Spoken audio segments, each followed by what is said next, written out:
اعوذ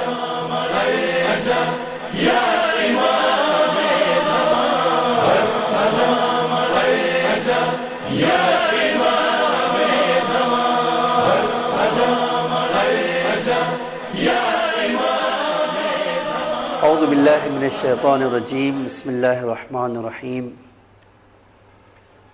الحمد للہ الذی کفا وسلام علی عبادہ الذین اصطفیٰ وصلی اللہ علی محمد وآلہ الطیبین الطاہرین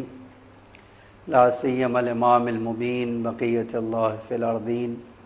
الحجۃ الثانی عشر الامام المہدی المنتظر صلوات اللہ وسلامہ علیہ اما بعد فقد قال اللہ تعالی فی محکم کتابہ المجید وفرقانہ الحمید وقولہ الحق بسم اللہ الرحمن الرحیم اطیعوا اللہ واطیعوا الرسول واولی الامر منکم۔ عزیزان گرامی، امام زمان علیہ السلام سے متعلق کچھ باتیں آپ کے سامنے لے کر حاضر ہوئے ہیں، اور آج کی گفتگو خود امامت کی شروعات اور امام زمان علیہ السلام کی امامت کا زمانے کے بارے میں گفتگو کریں گے۔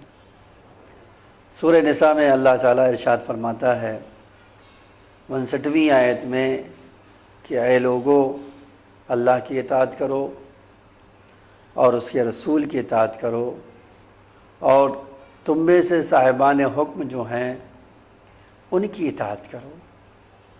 مجھے تفسیر میں نہیں جانا ہے، لیکن اطاعت کا ایک معنی یہ ہوتا ہے کہ انسان اپنی زندگی کو اللہ کی مرضی اور اللہ کے رسول کی مرضی اور صاحبان حکم کی مرضی کے مطابق ڈھال لے۔ صاحبان حکم کون ہے، یہ ایک مسئلہ ہے، لیکن اگر غور کریں گے تو اللہ تعالیٰ نے دو معیار جو پہلے بتایا ہے اس سے یہ سمجھ میں آ جاتا ہے، یہ اس سے واضح ہو جاتا ہے کہ جس طرح خداوند عالم کی ذات عظیم المرتبت ذات ہے، جس طرح پیغمبر کی ذات عصمت اور تمام کمالات کا مجموعہ ہے، اسی طرح صاحبان حکم میں بھی وہ کمالات ہونے چاہیے جس کی بنا پر 100% اطاعت ہو سکے اور اس کے اطاعت میں کوئی کمی نہ رہے۔ بہرحال یہ مزید اس آیت کے اوپر یہ مجلس نہیں پڑھ رہا ہوں میں آپ کے سامنے کچھ باتیں اس سلسلے میں امامت کے سلسلے میں کہنا چاہتا ہوں، تو بس یہی اس آیت کے بارے میں بات کرنا روک دیتے ہیں اور اصل موضوع کی طرف آ جاتے ہیں کہ 255 ہجری میں امام زمان علیہ السلام کی ولادت ہوتی ہے اور 260 ہجری میں امام حسن عسکری علیہ السلام کی 8 ربیع الاول کو شہادت ہوتی ہے۔ ظاہر سی بات ہے کہ 205 اور 60 کے درمیان 5 سال کا زمانہ ہے۔ ایک جو عام طور سے لوگوں کے ذہنوں میں سوال ابھرتا ہے یا شک و شبہات پیدا کیے جاتے ہیں، وہ یہی ہے کہ کیا کوئی بچہ 5 سال کا بچہ امامت کی ذمہ داری اٹھا سکتا ہے؟ اور واقعاً یہ جو امامت کی تعریف ہے، امامت کی ڈیفینیشن ہے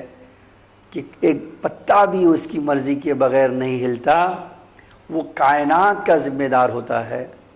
کیا اللہ تعالیٰ کے لیے ممکن ہے کہ 5 سالہ بچے کی کاندھوں پر اتنی بڑی ذمہ داری ڈال دے اور وہ بچہ ان تمام ذمہ داریوں سے عہدہ برابر ہو سکے؟ یہ دو سوال اہم ہیں۔ لیکن اگر ہم قرآن اور حدیث میں غور کرتے ہیں تو قرآن ہمارے لیے اس کی نظیر پیش کرتا ہے۔ بہت سارے لوگوں کی نبوت کے بارے میں ملتا ہے کہ انہیں بچپن میں ہی کتاب اور حکمت عطا کی گئی، جبکہ عمر ان کی بہت کم تھی، اور تاریخ نے ہمارے لیے ایک بھی واقعہ ایسا نہیں نقل کیا ہے کہ جب اس بچے کو نبوت ملی ہو، کتاب و حکمت ملی ہو، تو اس بچے نے کوئی ایسا کام کیا ہو یا کسی سوال کے جواب میں وہ بچہ یہ کہہ دیا ہو، اس نے یہ کہہ دیا ہو کہ مجھے نہیں پتا ہے، میں معلومات حاصل کروں گا اور آپ کو بتاؤں گا۔ واقعی یہ ایک حیرتناک بات ہے کہ ان انبیاء کی عمر اور اماموں کی عمر بھی کم بھی تھی. بہت سارے امام ہیں جو ان کے بہت کم سنی میں انہیں امامت ملی، بہت سارے نبی ہیں جن کو بہت کم سنی میں نبوت ملی، لیکن اس نبوت کے عہدے اور امامت کے عہدے کو انہوں نے اتنے اچھی طرح سے، اتنے حسن خوبی کے ساتھ انجام دیا ہے کہ تاریخ میں ہزاروں لاکھوں دشمن ہونے کے باوجود جو امامت اور نبوت کے سرے سے مخالف تھے، انہوں نے بھی کوئی ایک ایسا واقعہ، کوئی ایک ایسی بات نہیں نقل کر سکے جس کی بنا پر امامت کے اوپر کوئی انگلی اٹھا سکے، کوئی اس کے اوپر اعتراض کر سکے. آپ دیکھیے 5 سال کی عمر میں امام زمان علیہ السلام کی امامت کی شروعات ہوتی ہے. جناب عیسیٰ چند دنوں کے تھے جب ان کی مادر گرامی ان کو لے کر آئی تھی، اور ان کی مادر گرامی کے اوپر جب الزام تراشیاں ہوئیں، تہمتیں لگائی گئیں، تو خود قرآن کہتا ہے کہ فوراً جناب عیسیٰ نے ماں کی گود سے یہ آواز دیا، انی عبداللہ آتانی الکتاب وجعلنی نبیا، کہ میں اللہ کا بندہ ہوں، مجھے کتاب عطا کر دی گئی ہے اور مجھے اللہ نے نبی بنایا. تو جب ایک بچہ چند دنوں کا اللہ کی طرف سے کتاب اور نبوت کا عہدہ لے کر آ سکتا ہے، تو امام زمان علیہ السلام تو 5 سال کے تھے، تو ان کو تو یقیناً وہ ذمہ داری نبھا سکتے ہیں، اور وہ حکمت اللہ کی طرف سے مل سکتی ہے، وہ امامت کا عہدہ انہیں مل سکتا ہے، اس میں کوئی شک نہیں ہے. اسی طرح جناب یحییٰ کو بچپنے میں نبوت عطا کی گئی، اور خود امامت میں بھی امام محمد تقی اور امام علی نقی علیہ السلام بھی بہت کم عمرے میں 7 یا 8 سال کے تھے. امام محمد تقی جب امامت کا بار گراں اپنے دوش پر اٹھایا امام نے، اور اتنے بحسن خوبی اٹھایا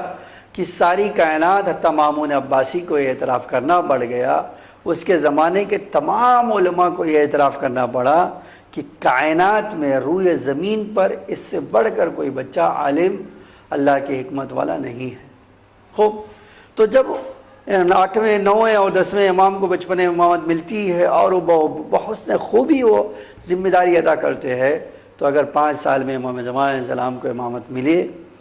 تو یقینی بات ہے یہ بھی اس طاقت کو لے کر آئے ہیں، اس اسم و علم کو لائے ہیں جو اکتسابی نہیں ہے، لدنی ہے، اللہ تعالیٰ وہبی ہے، اللہ نے ان کو دیا ہے. جب اللہ کسی کے ساتھ ہوتا ہے، اللہ اپنا علم انہیں عطا کرتا ہے، تو کسی بھی میدان میں اپنے زمانے کے کسی بھی انسان سے کسی بھی کمال میں کم نہیں آتے ہیں،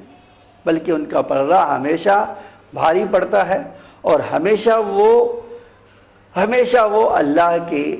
اعجاز نمائی، اللہ کے مظاہر کو جو ظاہر کرتے ہیں، اور اس کی قدرت ان کے ہاتھوں سے جلوہ گر ہوتی ہے. یہی وجہ ہے کہ ہم دیکھتے ہیں کہ امام زمان علیہ السلام کو یا دوسرے اماموں کو یا دوسرے نبیوں کو جب نبوت امامت ملی، تو جس قسم کے سوالات لوگ لے کر آئے، وہ مطمئن ہو کر کافی اور شافی جواب لے کر واپس گئے ہیں. خوب، ہاں تاریخ نے ہمیں لکھا ہے کہ امام حسن عسکری علیہ السلام نے اس کا خود بھی اہتمام کیا، اپنی زندگی میں بھی اور زندگی کے بعد بھی. امام حسن عسکری علیہ السلام نے اپنی زندگی میں لوگ جب مخلص شیعہ سوال کرنے آتے تھے تو امام نے اہتمام یہ کیا ہے کہ امام زمان علیہ السلام سے کہتے تھے بیٹا تم جواب دو، اور امام زمان علیہ السلام نے ایسے جواب دیے ہیں کہ امام نے کہا کہ تم سوال پوچھنا چاہتے ہو میں جواب دوں، یا تمہارا سوال اور جواب دونوں بتا دوں. اور تاریخ نے لکھا ہے کہ امام نے ان کے سوال کہنے سے پہلے بتا دیا کہ تم کیا سوال کرنا چاہتے ہو، اور یہ بھی بتا دیا کہ تمہارا جواب کیا ہے. یہ امام کی زندگی میں تھا. امام زمان علیہ السلام جب اپنے بابا کی بادر بزرگوار کی وفات و شہادت کے بعد جب لوگ آئے تو امام نے ان کو بھی ان کی تھیلی میں کتنے سکے ہیں، کس کے ہیں، کتنا کھوٹا ہے، کتنا صحیح ہے، ہر ایک کا جواب دیا، اور پھر جو خطوط تھے ان کا جواب دیا، اور کوئی ایک، میں نے کہا کہ کوئی ایک تاریخ میں ہزاروں لاکھوں دشمن ہونے کے باوجود کوئی ایک بھی اس طرح کی بات پیش نہیں کر سکا کہ امام زمان علیہ السلام نے جواب نہ دیا ہو یا اس کی فریاد نہ کی ہو۔ ہاں، تاریخ نے لکھا ہے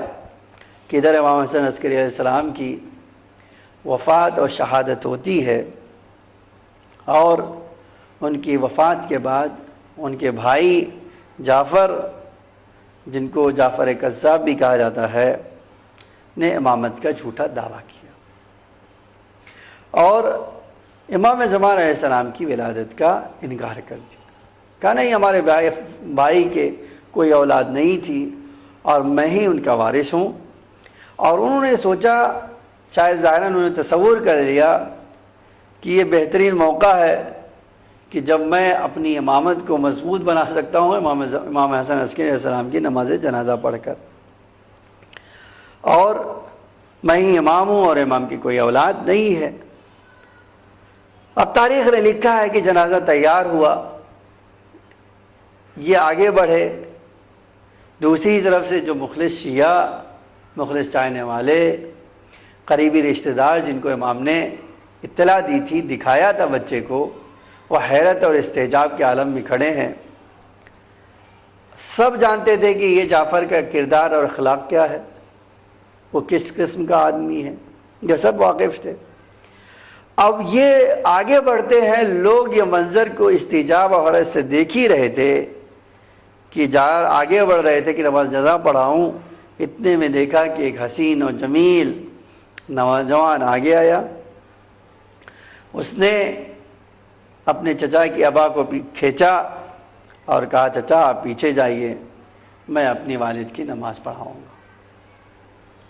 یہ کسی کو حق نہیں ہے کہ امام کے اوپر،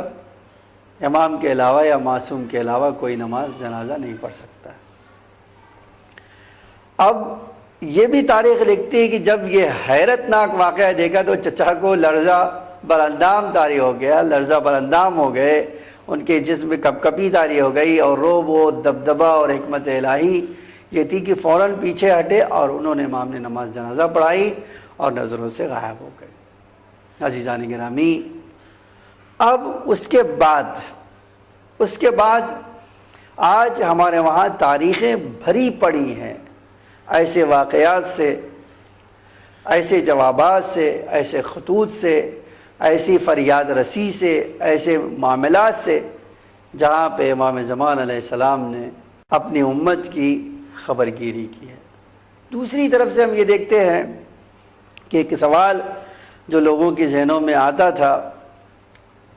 کہ آخر یہ بچہ کس طرح امامت کی ذمہ داریوں کو ادا کرے گا۔ آج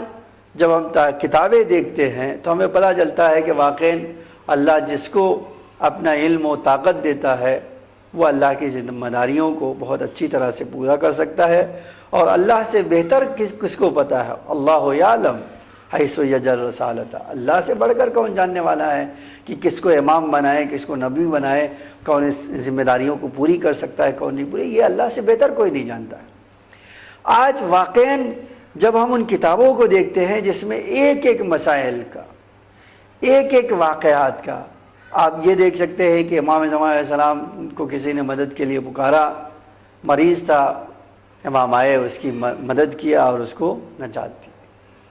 کسی نے اپنی فقیری کا شکوہ کیا، مولا میں فقیر ہوں، آپ کی مدد کی ضرورت ہے، امام نے اس کو مالا مال کر دیا، بے نیاز کر دیا۔ کسی کو دیکھا کہ کسی اور مشکلات میں گھرا ہوا ہے، امام سے اس نے فریاد کی، امام نے اس کی پریشانی کو دور کیا۔ علماء کے حالات میں ملتا ہے کہ جب کبھی علمی مشکل پیش آئی، کسی مسئلے کو سمجھ نہیں پا رہے ہیں، اس کا حل نہیں ڈھونڈ پا رہے ہیں، امام زمان علیہ السلام نے ان کو آ کر اس مشکل سے باہر نکالا، اس کا حل بتایا اور بتایا کہ کس طرح لوگوں کی ہدایت کی جائے۔ تو عزیزان گرامی، انسان کو کم سنی نہیں دیکھنا چاہیے۔ عمر کا بہت بڑا مسئلہ عمر نہیں ہوتی ہے، یہ کوئی چیز امامت تجربے سے سیکھنے والی چیز نہیں ہے کہ آپ سیکھ لیں گے، بوڑھا ہوگا آدمی تجربے سے سیکھے گا تو وہ اپنی امت کو اچھی طرح رہنمائی کر سکے، جی نہیں۔ دوسری بات دیکھیے، یہی جو بات تجربہ یقینی بات ہے، چاہے جتنا انسان کا ہو جائے لیکن پوری امت کی ضرورتوں کو تجربہ پورا نہیں کر سکتا. امت کی ضرورتوں کو، قوم کی ضرورتوں کو وہ علم الہی اور طاقت الہی جو ہے پورا کر سکتی ہے، جو اللہ کے علاوہ کوئی دے بھی نہیں سکتا ہے. یہی وجہ ہے کہ ہم دیکھتے ہیں کہ امام بچپن میں ہی ایسے حیرت ناک واقعات امام کے وجود سے ظاہر ہو گئے کہ ساری دنیا نے یا ان واقعات کو جو پڑھتے وہ اچھی طرح سے جان جاتے ہیں کہ اللہ کی طاقت اور اللہ کے علم کے بغیر ممکن نہیں ہے. ہمارے وہاں تاریخ نے لکھا ہے یہ واقعہ کہ امام کی شہادت کے بعد ظالم بادشاہ نے حکم دیا ہے فوجیوں کو کہ جاؤ امام کے گھر کے اوپر تلاشی لو. وہ لوگ آئے، تلاشی لینے کے لیے آئے، اور امام کے گھر کے خادم کہتا ہے کہ وہ دندناتے ہوئے امام کے گھر میں چلے گئے. گھر میں جیسے ہی انٹر ہوتے دیکھتے ہیں کہ ایک چھوٹا سا ہاؤس ہے اور ہاؤس کے پیچھے ایک بچہ نماز پڑھ رہا ہے. یہ فوجی اپنی غرور اور طاقت کی بنا پر چاہتے ہیں کہ اس بچے تک پہنچ جائے، لیکن تھوڑے سے پانی میں ایسی قدم رکھتے ہیں. اللہ ان کو اپنی طاقت کا مظاہرہ کرتا ہے، اپنی طاقت دکھاتا ہے. تھوڑے سے پانی میں وہ سارے کے سارے ڈوبنے لگتے ہیں، ان کے پیر لڑکھڑاتے ہیں، اسی میں ڈوبنے لگتے ہیں. اور جب اس طرف جانا چاہتے ہیں تو پھر ان کا حال برا ہو جاتا ہے، یہاں تک کہ سارے کے سارے فوجی اس چیز کو دیکھ کے حیرت اور استعجاب میں مبتلا ہو جاتے ہیں. اور پھر دیکھتے کہ وہ بچہ نماز ختم کرتا ہے، ان کی نظروں کے سامنے سے ہوتا ہوا گھر سے باہر چلا جاتا ہے، اور یہ دیکھتے رہ جاتے ہیں. اور پھر جب وہ بچہ چلا جاتا ہے تو یہ فوج پھر اپنے بادشاہ کے پاس جاتی ہے، وہاں پہنچتی ہے، دیکھتی ہے، غور کرتی ہے. تو اس وقت جب بادشاہ نے پوچھا کہ کیا ہوا، تم نے کیا دیکھا، تم نے وہاں پر کوئی بچے کو پایا، تم نے کوئی چیز دیکھی؟ تو اب سارے کے سارے فوجی اس واقعے کو نقل کرتے ہیں کہ ہم گئے، ہم نے اس طرح کے ایک بچے کو دیکھا، لیکن اس بچے کے کمال یہ تھا کہ ہم اس بچے تک پہنچنا چاہتے تھے تو ایک تھوڑے سے پانی میں ڈوبنے لگتے تھے. اور ایک کے بعد ہم نے ٹرائی کی، ہم نے کوشش کی کہ کوئی نہ کوئی ہم میں سے ادھر چلا جائے، کوئی نہ کوئی اس بچے تک پہنچ جائے، لیکن ہم میں سے کوئی ایک نہیں پہنچ سکا. اور پہنچنے کی کوشش کرتے تھے تو ہم پہ ایک ایسی ہیبت اور ایک ایسا ڈر طاری ہو جاتا تھا کہ ہم چاہنے کے باوجود کچھ نہیں کر سکتے. یہاں تک کہ وہ بچہ خود ہماری نظروں کے سامنے سے اٹھا، ہمارے درمیان سے ہو کر گزر گیا، اور ہم دیکھتے رہے، ہم کچھ نہیں کر سکے. اب ظاہر سی بات ہے کہ بادشاہ تو اس بات کو اعلان نہیں کر سکتا، بادشاہ تو نہیں کہہ سکتا کہ میری فوج ایک بچے کو قابو میں نہیں کر سکی. اب تاریخ نے لکھا ہے کہ اس بادشاہ نے کہا دیکھو جو باتیں کہی ہے، اگر تمہیں اپنی جان کی سلامتی چاہیے، اگر تم چاہتے ہو تمہاری زندگی باقی رہے، تو تم اس واقعے کو کسی سے ذکر نہیں کرو. عزیزان گرامی، یہ واقعہ خود ہمیں اس بات کی تعلیم دیتا ہے، ہمیں سکھاتا ہے کہ الہی طاقت جس کے ساتھ ہو، الہی علم جس کے ساتھ ہو، وہ یہی نہیں کہ ساری قوم کی اور امت کی ذمہ داریوں کو سنبھال سکتا ہے، بلکہ اسے یہ بھی پتہ چلتا ہے کہ ساری دنیا ایک طرف ہو جائے تو اس کا بال باقا نہیں کر سکتی. عزیزان گرامی، یہ بچپن کے واقعات. آج امام زمان علیہ السلام کو غیبت میں گئے ہوئے اتنا زمانہ ہو چکا ہے،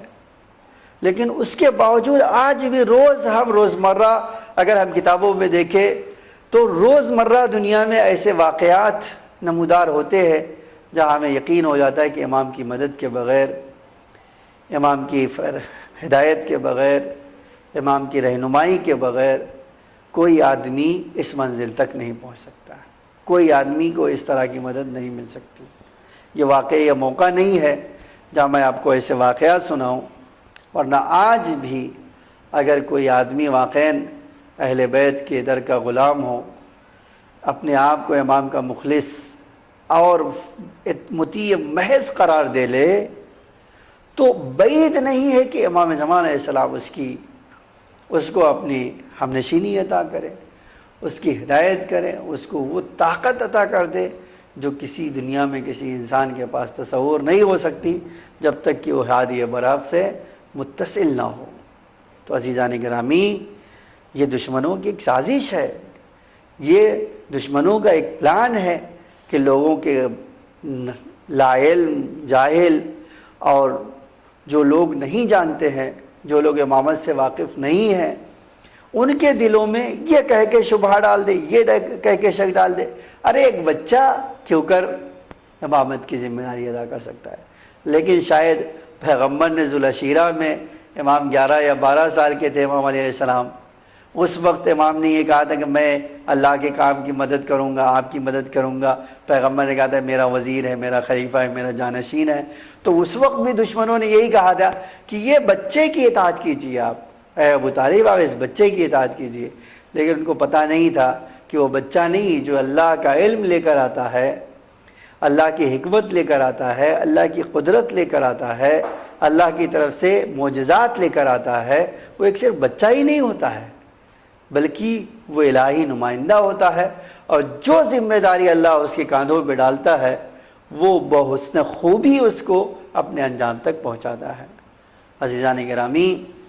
اگر کوئی آپ کے سامنے اس طرح کی بات کرے تو آپ اس کے سامنے قرآن سے، حدیث سے اب مثالیں پیش کر سکتے ہیں، دلیل کے طور پر کہہ سکتے ہیں کہ اگر امام 5 سال میں امام بن گئے تو اس میں نہ قرآن کی روح سے کوئی پریشانی ہے، نہ حدیث کے لحاظ سے پریشانی ہے، بلکہ ہمیں تاریخ اور تفسیر ایسے انبیاء اور ایسے اوصیاء کا پتہ دیتی ہے جو بچپن میں اوصیاء بن گئے، جو بچپن میں انبیاء بن گئے۔ وآخر دعوانا ان الحمد للہ رب العالمین۔